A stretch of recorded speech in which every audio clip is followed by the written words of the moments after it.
Hi అండి, అందరికీ నమస్కారం. Welcome to Vijayalakshmi cooking and vlogs. అందరూ బాగున్నారా? నేనైతే చాలా బాగున్నాను.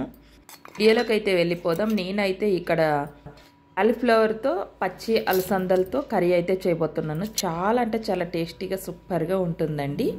ఇంకా ఒక కుక్కర్ పెట్టేసుకొని ఆయిల్ వేసుకొని ఆవాలు జీలకర్ర చిట్పట్లాడిన తర్వాత ఆనియన్స్ వేసేసుకొని అలాగే కాస్త పసుపు వేసేసుకొని అలాగే పచ్చి కరివేపాకు కూడా వేసేసుకొని ఒకసారి బాగా కలిపేసుకోండి.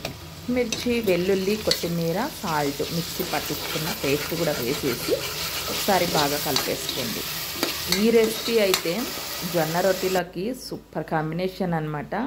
ఇక్కడైతే పచ్చి అలసందలు అయితే ఒలిసి పక్కన పెట్టుకున్న కడిగి అలాగే ఫ్లవర్ అండి, ఇదైతే వేడి నీళ్ళల్లో కడిగి పక్కన పెట్టుకున్న. ఈ క్యాలీఫ్లవర్ కూడా వేసేసి పచ్చి అలసందలు కూడా వేసేసుకొని ఒకసారి బాగా కలిపేసుకోవాలి. ఈ రెసిపీ అయితే తినని వాళ్ళు కూడా తింటారండి, అంత టేస్టీగా చాలా అంటే చాలా బాగుంటుంది. మిక్సీ జార్ కడిగిన నీళ్ళు కూడా వేసేసుకొని ఒకసారి బాగా కలిపేసుకోండి.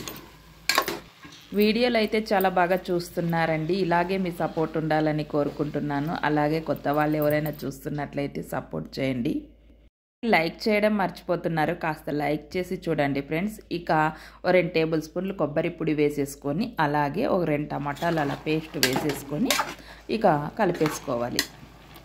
టమాటాలన్నా వేసుకోవచ్చు, లేదంటే ఆ టమాటాలని ఇలా పేస్ట్ చేసి కూడా వేసేసుకోవచ్చు. మిక్సీ జార్ కడిగిన నీళ్ళు కూడా వేసేసుకొని ఒకసారి బాగా కలిపేసుకోండి. మనకి క్యాలీఫ్లవరు అలాగే పచ్చి అలసందలు కదా, ఇక్కడ తొందరగా ఉడికిపోతాయి. మనం కుక్కర్ మూత పెట్టని అవసరం ఏం లేదు, పైన అలా మూత పెట్టేస్తే సరిపోతుంది. చూడండి, కాసేపట్లోనే మనకి బాగా ఉడికిపోయాయి కదా. అప్పుడప్పుడు అలా మూత తీస్తూ కలిపేస్తూ కాసేపు అలా మూత పెట్టేసి అలా కలిపేస్తూ ఉండాలన్నమాట. మోస్ట్ అప్పుడే ఉడికేస్తాయి. రెసిపీ అయితే మనకి రెడీ అయిపోయింది కదా. నేనైతే ఇక్కడ జొన్న పిండి కలుపుతా ఉన్నాను అనమాట. జొన్న రొట్టెలు అయితే రెడీ అయిపోయాయి. మా ఇంట్లో అయితే అందరూ వెయిటింగ్ ఇంకా తినడానికి. మంచి మంచి వీడియోలతో మళ్ళీ కలుసుకుందాం. Bye friends. లైక్ చేయండి, షేర్ చేయండి, సబ్స్క్రైబ్ చేసుకోండి. బాయ్.